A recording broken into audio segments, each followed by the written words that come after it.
मेरा नाम है विवेक सिंह। मैं कीव मेडिकल यूनिवर्सिटी में पढ़ता हूँ यूक्रेन में। तो आप बीती मैं क्या सुनाऊँ, जिस टाइम पे स्टार्टिंग में सब कुछ हुआ उस टाइम पे मतलब हमारी जो यूनिवर्सिटीज़ थी, जब इंडियन गवर्नमेंट ने बोला कि वॉर होने वाली है, तब हमारी यूनिवर्सिटी ने हमको बोला कि ऐसा कुछ नहीं होगा, और हमारी स्टडीज़ भी ऑफलाइन कर दी उन्होंने। और जब एकदम से अटैक हुआ तो उस टाइम पे सब कुछ बंद हो गया वहाँ पे, सब कुछ मतलब।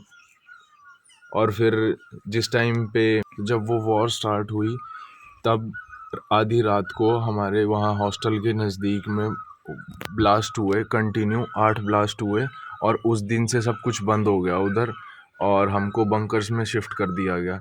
बंकर्स में हम 10 दिन, टोटल 10 दिन रहे हैं, जब तक रशिया ने ये नहीं बोला था कि हम न्यूक्लियर अटैक करेंगे। और जब न्यूक्लियर अटैक का वो खबर आई थी, तो उस टाइम पे हम वहाँ से निकलने की ट्राई करने लगे। तो हमको 10 दिन से ना तो खाना ढंग से था, ना तो पानी ढंग से था। बट जो हमारा हॉस्टल का स्टाफ था वो काफ़ी बढ़िया था, उन्होंने हमको खाना भी दिया, हमको पानी भी दिया। बाकी 1-2 दिन तक खाना पानी तो बढ़िया मिला, लेकिन उसके बाद फिर वही कुरकुरे और चिप्स, उसी पे हम जिंदा थे, और जूस पे। फिर जब हम वहाँ से निकलने की ट्राई करने लगे तो ना वहाँ पे गाड़ियाँ थी, ना वहाँ पे बसेस थी, और हमने अपने किराए पे पहले गाड़ियाँ बुलाई। वो फिर हम रेलवे स्टेशन पहुँचे। रेलवे स्टेशन पहुँचने के बाद जो वहाँ का जो स्टाफ था, उन्होंने बोला कि तुम्हारे लिए सब कुछ फ्री है यहाँ पे, और कहा कि तुम चढ़ो ट्रेन में। बट जब हम वहाँ पे ट्रेन के पास पहुँच रहे थे, तो वो यही बोल रहे थे कि टिकट दिखाओ। मतलब उनका ये मतलब था कि हमको बस वो घुमा रहे थे, हमको लेके नहीं जा रहे थे ट्रेन में। फिर 2-3 ट्रेन ऐसे छूटने के बाद हमने ट्राई किया कि हाँ ऐसे ट्रेन में चढ़ जाते हैं। तो जब ट्रेन में चढ़ने लगा मैं, तो मेरे को पीछे से उन्होंने खींचा, जो वहाँ का रेलवे स्टाफ था, मेरी जैकेट फट गई, प्लस मेरा जो लगेज था वो भी उन्होंने बाहर निकाल के फेंका।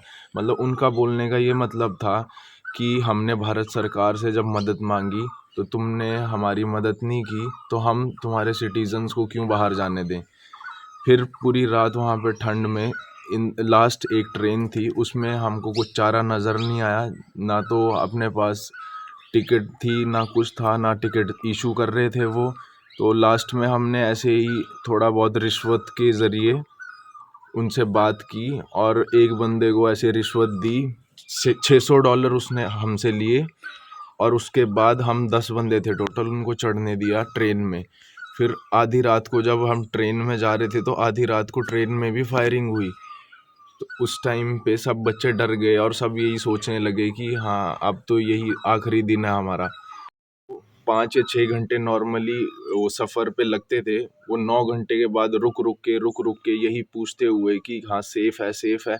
9 घंटे बाद वो लवीव पहुंची, हम लवीव में उतरे, और वहाँ से लवीव से फिर अपना डिस्टेंस बच गया था 250 किलोमीटर।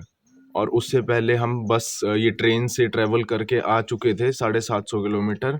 और जो लास्ट का जो बचा हुआ था सफ़र, वो था अपना 250 किलोमीटर। और वो हमने फिर बस बुकिंग की वहाँ से, जो हमारे सीनियर्स थे, कुछ उनके कॉन्टैक्ट्स थे, तो हमको वो मिल गई, बस मिली।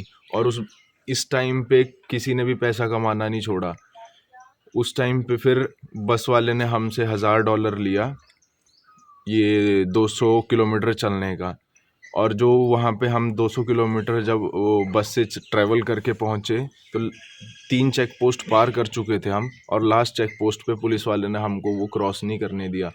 सब यही बात बोल रहे थे कि तुम्हारी इंडियन गवर्नमेंट ने हमारी मदद नहीं की, यूक्रेन की, तो हम क्यों तुमको यहाँ से बाहर जाने दें। बट फिर हमारा बस वाला थोड़ा अच्छा था, उसने कहीं से कांटेक्ट निकाला, फिर उसने एक दूसरा रास्ते से हमको लेके गया, जहाँ से बॉर्डर बच जाता था 20 किलोमीटर। तो 20 किलोमीटर का जो आगे का सफ़र था वो बिल्कुल पैदल था, और वहाँ पे टेम्परेचर भी -20, और मतलब इतनी बर्फ़ पड़ी हुई थी कि ना तो चला जा रहा है, ना कुछ किया जा रहा है, बट जान बचाने के लिए भाग रहे हैं। और फिर बॉर्डर के बाहर भी हम पूरी रात खड़े रहे, इमिग्रेशन में भी बहुत टाइम लगा हमारे साथ। बॉर्डर के टाइम पे भी पार्शलिटी हुई, जो वहाँ के यूक्रेनियंस पीपल थे उनको बिना किसी चेकिंग के ऐसे अंदर ले लिया जा रहा था, बट हमें बहुत देर तक वहाँ खड़ा किया गया पूरी रात ठंड में। हमारे साथ 2-3 लड़कियां भी थी और उनको मतलब उनको भी साथ लेते चलते-चलते अपने लिए भी बहुत दिक्कत हो गई थी।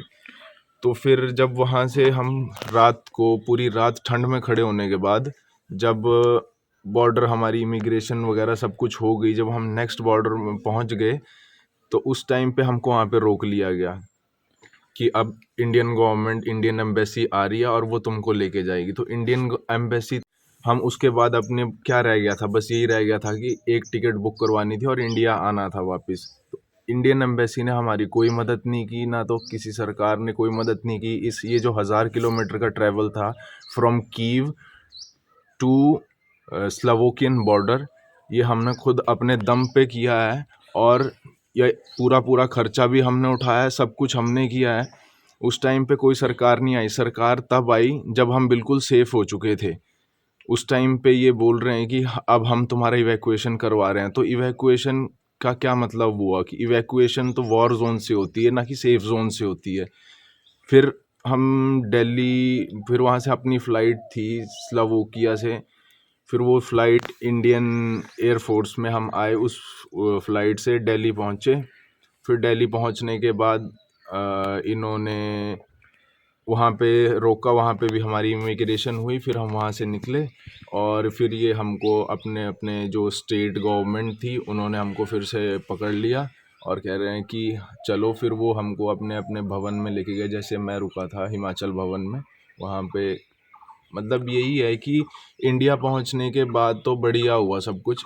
वहाँ पे हमको खाना पानी सब कुछ, रेस्ट वेस्ट पूरी दी गई। और जो हमारी लास्ट में जो बस की टिकट थी दिल्ली टू यहाँ बैजनाथ तक, वो भी हिमाचल गवर्नमेंट ने ही की। और मैं आज सुबह सुबह 7 बजे अपने घर पहुँच गया सुरक्षित। तो हूँ कि जो बच्चे वहाँ पे फंसे हुए हैं, जो 1000 किलोमीटर हम खुद अपने दम पे चल के आए हैं, तो भारत सरकार से हम यही अपील करते हैं कि हम तो पहुँच गए हैं, लेकिन हमारे जो साथी अभी वहाँ पे फंसे हुए हैं उनकी मदद की जाए जल्द से जल्द, ताकि वो भी सुरक्षित अपने घर पहुँच जाएं।